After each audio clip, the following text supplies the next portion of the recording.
Help me reach 1,000 subscribes. Support the video with a like and leave your thoughts in the comments. I read every comment. Thanks. I never thought a single conversation could change the way I saw everything I'd built in my life. My name is Ethan. I'm 36, and I've always believed in respect, in loyalty, in doing the right thing. I've been dating Sophia for 4 years, and I thought we were in sync, even if our relationship had its usual ups and downs. She was sharp, independent, beautiful in a way that felt effortless, and I loved that about her. But nothing prepared me for the night she said the words that would turn my world upside down. I'm not your property. It wasn't even the way she said it that struck me at first. It was the timing. We were sitting in my apartment, a Thursday evening, just after dinner. I had suggested helping her with a small home project she'd been struggling with, a cabinet that had stuck for months. I had no idea that the offer help, the simple desire to be useful, would ignite something she had clearly been holding back for a long time. Her face was tight, her eyes guarded, and there was a tension in the air I hadn't noticed before. "Ethan," she said, her voice low but firm, "I appreciate you, but I can handle this on my own. I'm not your property. I don't belong to anyone." I froze. My mind tried to catch up, searching for the words that might soothe, explain, or even salvage the situation. I want to say, I'm not trying to own you, but somehow it felt wrong to speak. The room felt smaller, the walls closing in as if I'd stepped into a bubble that only contained her declaration and my silent disbelief. I could feel the flush of confusion, anger, and disbelief washing over me at the same time. In the days that followed, I tried to act normally, to pretend the words hadn't hit me so hard.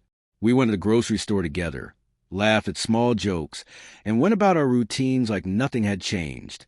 But inside, I was unraveling. Every glance, every half-smile from Sophia made me question what I thought I knew about us. I began noticing patterns I had ignored before, the subtle tightening of her jaw when I suggested doing something together, the way she would sometimes step back just a little too far when I reached out. I'd always been a guy who tried to bridge gaps, to fix what seemed broken, but now I wasn't sure if there was anything to fix. One Friday night, I decided to step back completely. I told her I'd give her space, that I would respect her independence, and I meant it. The first hour was quiet, almost peaceful, but then came the moments that made it impossible to ignore the tension between us. Sophia, usually so warm and talkative, barely glanced my way. She spoke to me when necessary, but the laughter, the easy connection we'd shared, it had vanished like smoke in the wind. And yet, strangely, I felt relief. A weight I hadn't recognized had lifted, replaced by clarity I didn't know I needed. I spent the next few days reflecting on what she had said, and what it meant for both of us. I realized that my protective instincts, my tendency to take charge, and my desire to solve problems might have felt controlling to her, even if I never intended them that way. And I started seeing the contrast in our lives. She craved autonomy and freedom. I craved closeness and partnership. We were no longer moving in the same rhythm, and it scared me. But there was also a curious thrill in stepping back, in seeing her on her own terms. It was as if I was discovering a new version of her, and a new version of myself. By the third day of giving her space, things began to shift. She initiated conversations that felt genuine without my prompting. She shared small details of her work and life with me, as if she were testing whether I could listen without stepping in, without taking control. I noticed the subtle changes in her demeanor, the relaxed shoulders, the light in her eyes when she laughed at her own jokes, not forced to match mine.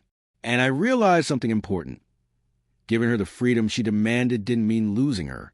It meant allowing her to choose to be with me freely. That realization hit me harder than any argument ever could. And then Thursday night came again. We were sitting in the living room, a quiet hum of city lights outside, the apartment dimly lit, almost cozy. Sophia looked at me and smiled, genuinely this time. She reached over, touched my hand, not because I'd asked, not because I'd offered, but because she wanted to. And in that instant, I felt a mixture of relief, shock, and an unexpected surge of excitement. The space I had given her had not pushed her away. It had drawn her closer, but on her terms. I realized how fragile the line was between control and respect, between love and possession. The night ended quietly, but it was the first night in a long time that I felt like we were aligned, not because I had changed, but because I had learned to step back, to let her breathe, to let her exist fully as herself. And yet, a sense of unease lingered at the edge of my mind, a whisper that perhaps there was more to come. I didn't know what the next week would bring, but I had discovered something invaluable: patience, restraint, and the power of choice can sometimes reveal truths that arguments and attempts to control never will. The following week was a test I hadn't expected. Giving Sophia space didn't immediately fix anything. It was a quiet tension that hung in the apartment, palpable yet subtle. Every glance she threw my way was measured, every word deliberate, but I refused to step in, refused to push. I had learned from the first week that my instincts to fix things only made the friction worse. Instead, I watched, waited, and listened. On Tuesday evening, she came home later than usual. I was reading in the living room when the door clicked open, and she stepped in, carrying her work bag and a small stack of papers. I looked up and gave her a nod. No questions, no pressure. She paused in the hallway, dropped her bag on the floor, and said softly, "I've been thinking." My stomach tightened. This was the moment. Either a breakthrough or another wall I couldn't scale. "I realized something," she continued, walking closer but keeping a respectful distance. "I've been so focused on proving my independence. I didn't see how much I wanted us to understand each other. I've been pushing because I was scared of losing myself. But maybe I was also pushing you away." There it was, the confession, fragile but real. My mind raced.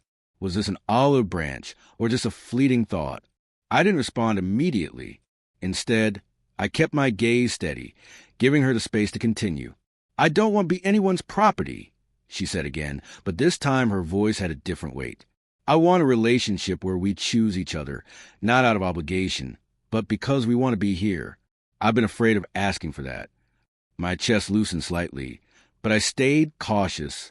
Years of assumptions, misunderstandings, and near misses had taught me that words could feel good without any action behind them. Over the next few days, small things began to shift. She started initiating small gestures, bringing me coffee in the morning, leaving notes by my laptop, smiling in ways that weren't fleeting. And I noticed something in myself, the thrill of rediscovery. I was seeing Sophia as an equal, not someone I needed to manage. I felt more alive than I had in months, maybe even years. Every conversation now carried an unspoken challenge. We were testing boundaries, yes, but with respect and patience. Then came Thursday. I was in the kitchen, prepping dinner, when she appeared in the doorway, her expression unreadable at first.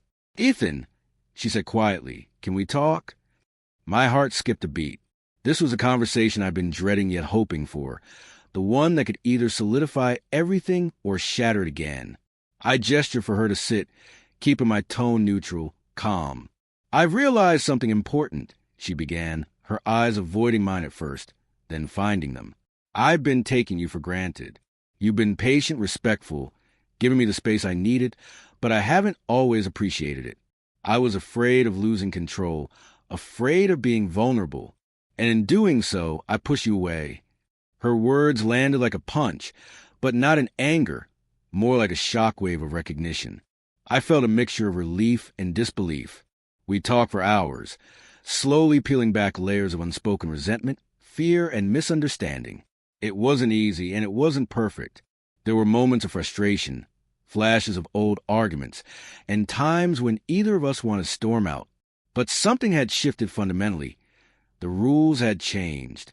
We were no longer trapped in patterns of control and reaction. We were navigating a new dynamic, one built on mutual respect, autonomy, and choice. By the weekend, I noticed a new rhythm between us. We laughed more freely, discussed plans without tension, and even made small gestures that weren't expected but deeply meaningful. A shared bottle of wine on Friday night, a spontaneous walk in the park, casual touches that felt natural, not commanded. The thrill wasn't in dominance or control anymore.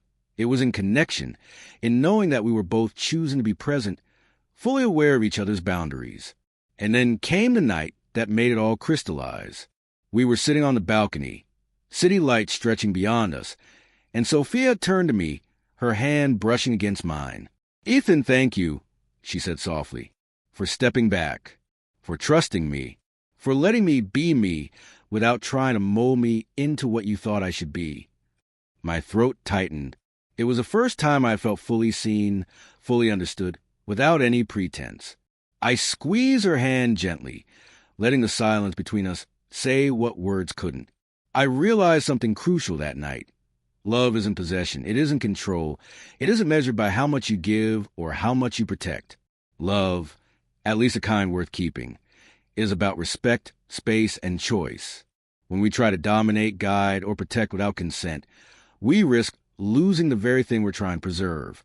But when we step back, when we trust and allow autonomy, the connection can become stronger, more vibrant, and deeply fulfilling. By the end of that week, the tension that had haunted our relationship was gone. We weren't perfect, and we knew we would face challenges. But the foundation had changed. We were now partners by choice, not circumstance. And for the first time in a long time, I felt the thrill of anticipation, the rush of emotional intimacy, and the profound shock of understanding what it truly meant to love someone without trying to control them. Stepping back had been terrifying. Letting go of the need to possess had felt like risking everything. But it was exactly that risk, the decision to honor her independence, that had transformed our relationship, revealing truths we hadn't dared to see before. In the end, I learned that true closeness comes not from holding on, but from knowing when to release, to allow the space where love can breathe, grow, and surprise you in ways you never imagined.